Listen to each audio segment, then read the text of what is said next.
Olá, estudante! Continuando a semana de acolhimento do ciclo 4, quero lembrar que o PET 4 está disponível para download no site estudeemcasa.educação.mg.gov.br. Quem está conosco é a professora Maria Dirce Gontijo e nessa aula nós vamos retomar o tema transformações e permanência nas trajetórias dos grupos humanos. Não é isso, professora? Sim, Bruno, isso mesmo. Bom, o nome da aula, o tema da aula, né, é enorme, né? Mas, na verdade, porque como o PET, né, ele engloba, né, um tema que é do nosso currículo referência Minas Gerais, da nossa BNCC, várias transformações e permanências que você pode estar estudando isso em vários setores da nossa sociedade, tá? E hoje aqui vai ter, né, um pouquinho de cada coisa, mas na verdade a gente vai estar tratando mais da questão, né, familiar, né, e da questão da natureza, né, do que a gente pode estar fazendo aí para estar melhorando isso daí. A habilidade que foi trabalhada, né, como você já assistiu minhas aulas aí, foi a habilidade 1, né, e que na verdade nessa aula eu foquei muito a questão da família, a família antiga na comparação com a família agora, né, na modernidade, o que foi mudando, né, dentro desses setores da alimentação, no lazer e assim por diante, tá? Bom, mas para começar, né, o PET, ele trouxe lá, né, para você um texto, né, que fala sobre uma senhora que contraiu o Covid, né? E aí, então, um texto muito bacana e que eu fiz um recorte para estar trazendo aqui para você hoje, tá? Porque, né, não tinha como trazendo o texto, né, no todo. Aí, Bruna, você poderia ler o texto para mim, por favor? Vamos lá? Família em BH celebra cura de idosa contaminada com Covid-19. Depois de ficar internada por causa do novo coronavírus, a aposentada Maria Augusta Viriato, de 65 anos, está curada. A ida para casa foi uma alegria e tanto.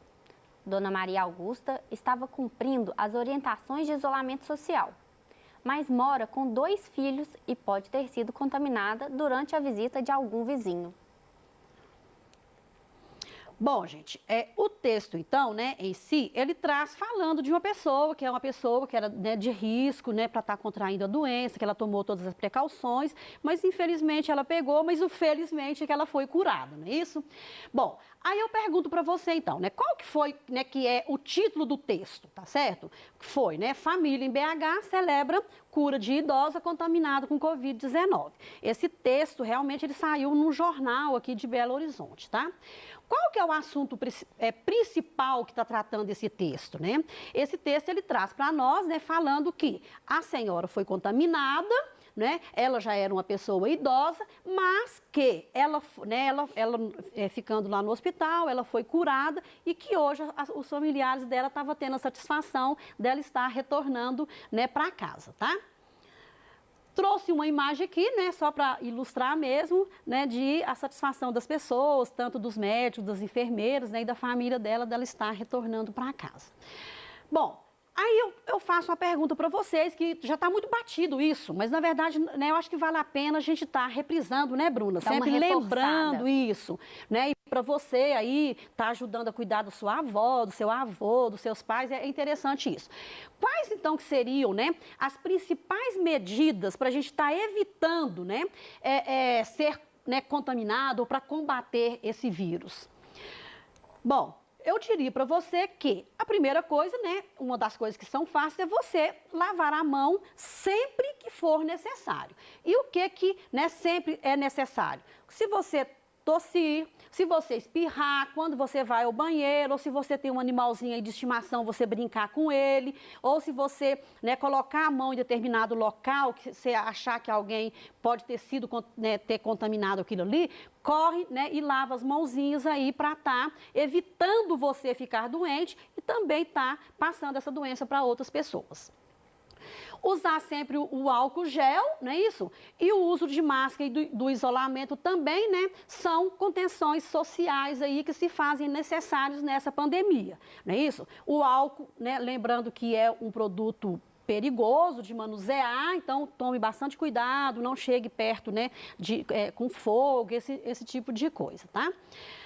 Manter distâncias que se apresentam, né, com sintomas como tosse, coriza e febre, tá? Isso daí, a gente sabe que, né, você está aí no isolamento social, mas se tem alguém, procure estar isolando.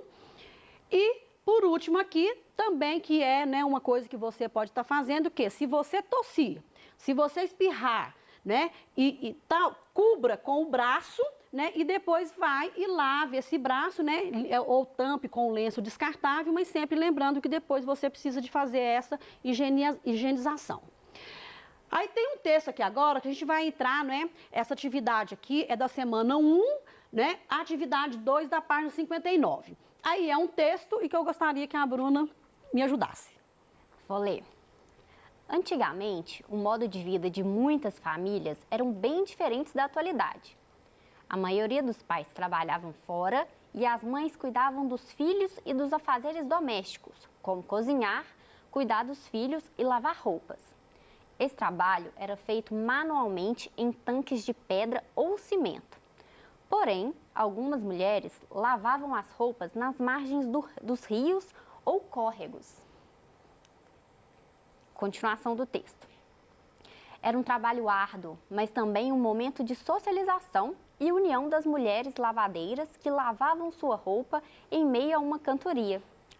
Bruna, esse texto, né, é um texto muito bacana, ele tá lá, ele foi adaptado, tá? Porque ele é maior, então eu fiz recortes para estar trazendo aqui, mas ele tá lá no PET, né, na íntegra.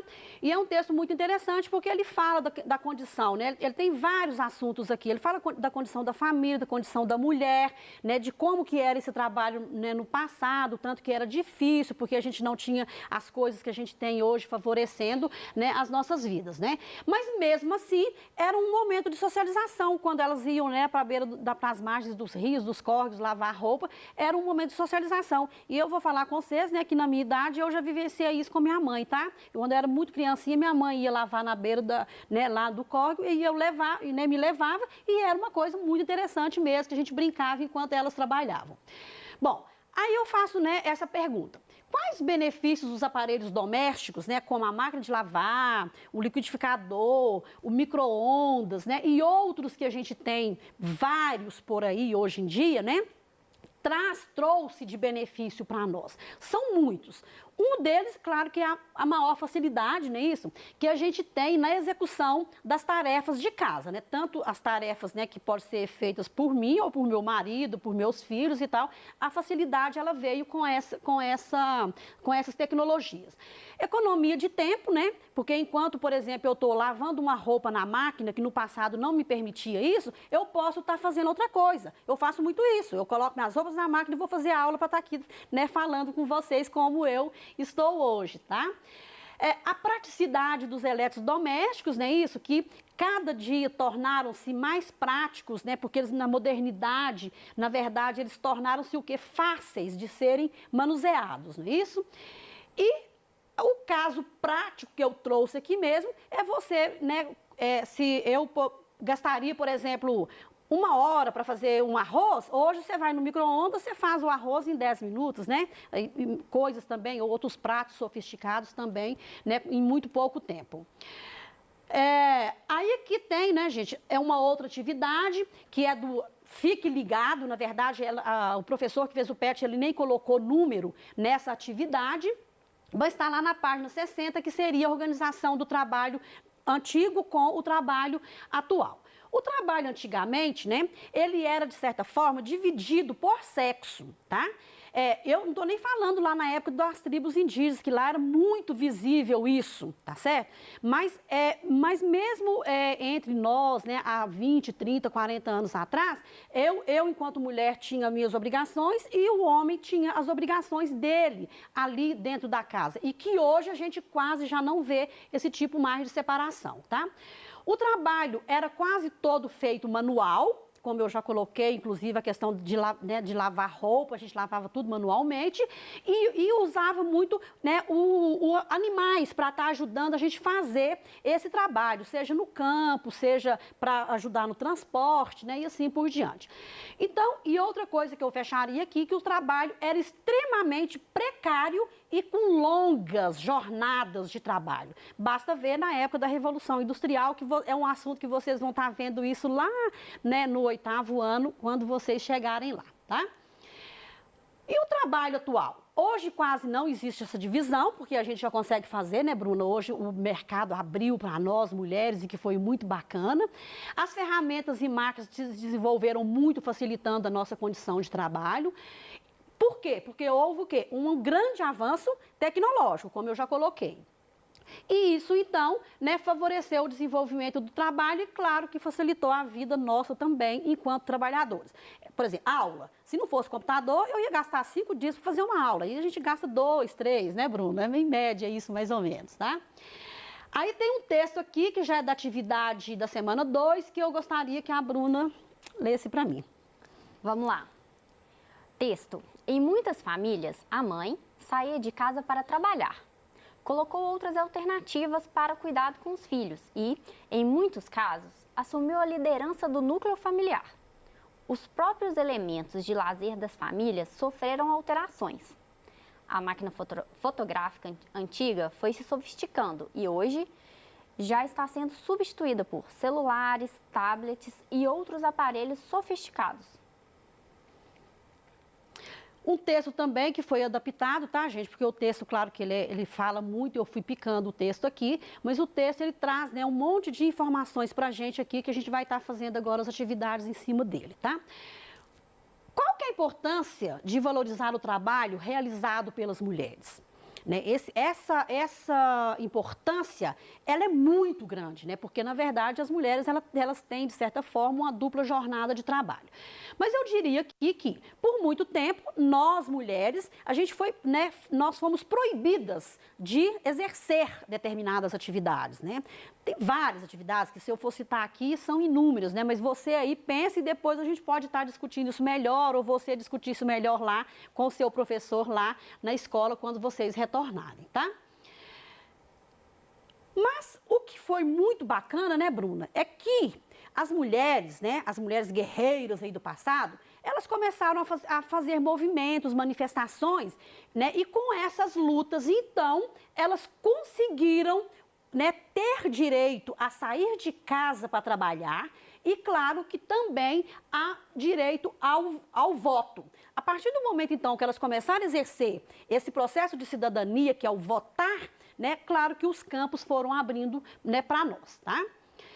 E hoje, nós mulheres, né, a grande maioria, mas a gente tem mulheres, né, grandiosíssimas aí, né, nossa história, que fazem a história realmente, elas se destacam em quase tudo que se propõe a fazer, né? Porque, na verdade, nós mulheres, nós somos bastante metódicas, né, em tudo que a gente se propõe a fazer. Não desfazendo de vocês, né, de vocês homens e tudo, porque, claro que a gente não quer, tudo equiparado, né, gente? Cada um tem que fazer o que você precisa fazer, mas sem discriminação de uma parte nem de outra. Mas só falando, então, que essa luta, né, ela vai continuar, porque uma das coisas que ainda nós não temos é a equiparação salarial, tá? Na verdade, em serviços públicos a gente não vê isso, mas em serviços privados é muito comum, né, mulheres ainda ganharem menos do que, né, os homens fazendo o mesmo tipo de trabalho. Então, essa luta precisa ser, né, ser continuada, tá?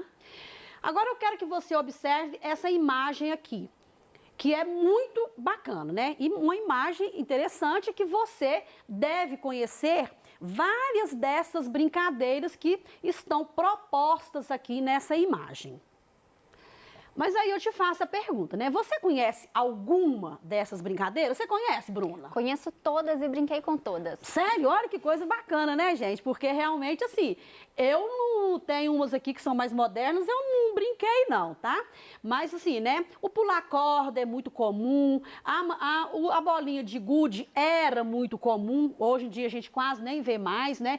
Mas vamos então aqui, né? Aí tem o aquele pula ali, que esse aqui eu não sei nem como que chama. Como é que chama, Bruna? Eu acho que o nome era pogobol. É uma coisa Algo assim mesmo, sim. O peão, né, e o papagaio, que também pode ser chamado de pipa, né, que é muito comum agora, nessa época agora, então, que os ventos estão, né, bons para soltar pipa, a gente vê muita criança brincando. Mas lembrando que não brinque em locais, né, que tem as fiações da CEMIG. Vai para local longe, né, isso quando puder sair de casa também, não é isso?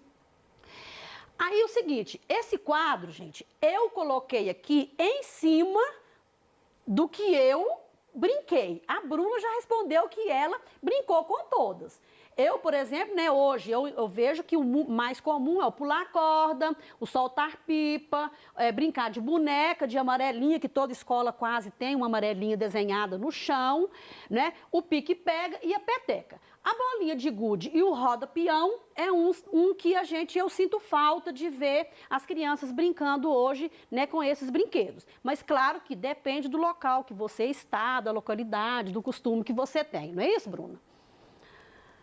Bom, essa parte aqui, gente, é uma atividade que tem lá no PET e eu trouxe só para te lembrar, tá? Porque não tem nem como eu estar resolvendo. Mas o professor que escreveu o PET, ele pediu que era para você fazer uma pesquisa, tá certo?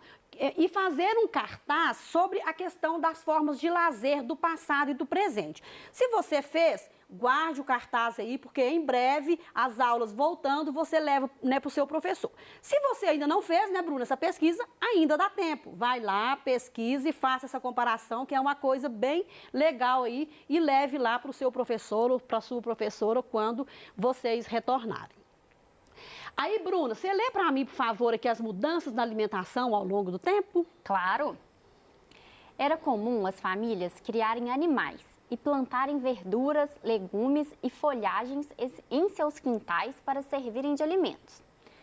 O próximo.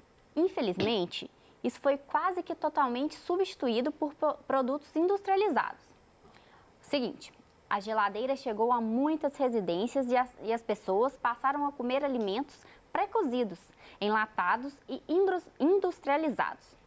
Um alimento que passou por muitas mudanças positivas foi a água. Muito legal, né, gente? Muita informação aqui também nesse texto. Aí eu faço a pergunta para você. Quais foram as mudanças positivas e negativas que aconteceram na nossa alimentação ao longo do tempo? Vamos preencher junto esse quadro aqui sobre a nossa alimentação, Bruna? Era um quadro, né? Mas aí ele transformou aqui, né, numa... Dá pra gente ver as colunas. Mas, mas aí tá em colunas, isso, Bruna. Então, gente, ó, as mudanças positivas. Hoje em dia, todo mundo tem aumento, né, fartura de alimento, né? Você vai no supermercado, você acha o que você quer. Então, assim, isso daí melhorou demais a produção, a variedade de frutas e verduras que a gente tem. Em contrapartida, a oferta de alimentos ela é tão grande, né, e variada que às vezes permite o desequilíbrio da nossa alimentação, porque a gente compra coisa e come coisa que não precisava.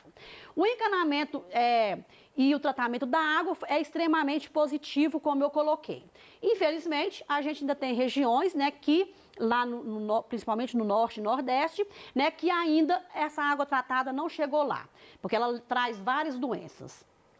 E uma mudança positiva é a questão da nossa alimentação saudável, que a gente pode fazer um balanceamento com a grandiosidade que tem, fartura, né, de frutas e legumes e verduras. E claro que um negativo é a questão dos produtos industrializados, que a maioria das crianças prefere esses produtos em contrapartida lá, né, de comer uma cenoura, né, uma vagem, um legume, uma fruta, tá? Aí, bom, você lê para mim rapidinho esse texto aí também, adaptado? Vamos lá. Como era a vida dos povos indígenas brasileiros? Cada povo indígena tinha seus próprios costumes e modos de vida quando os portugueses chegaram ao Brasil. Os tupinambás eram um povo que tinha como língua predominante o tupi-guarani. Uma aldeia tinha de 4 a 8 malocas, que abrigavam pelo menos 3 núcleos familiares. Beleza. Eu vou continuar aqui, ó. Eles tinham um jeito de vida totalmente diferente, que eles tinham um jeito artístico e que o texto aqui fala, o texto está lá no PET de vocês e vocês dêem uma olhada melhor. Aí eu faço uma pergunta: quais eram as características dos povos indígenas quando os portugueses chegaram aqui no Brasil? Bom, existiam inúmeras etnias com diferentes línguas e costumes diversos. Eles banhavam frequentemente no rio, inclusive é uma herança que nós tivemos deles de tomar banho todos os dias. Pintavam o corpo e se enfeitavam com adornos feitos de penas. E as aldeias eram cercadas por paliçadas, que eram as espécies de lanças. As mulheres preparavam os alimentos, enquanto os homens, né, faziam a parte externa, que era guerrear, caçar né, entre outros, fazer a vigília da tribo e assim por diante. A nossa aula, então, chegou no fim, tá? E aí, eu espero vê-los em breve já com o quarto PET.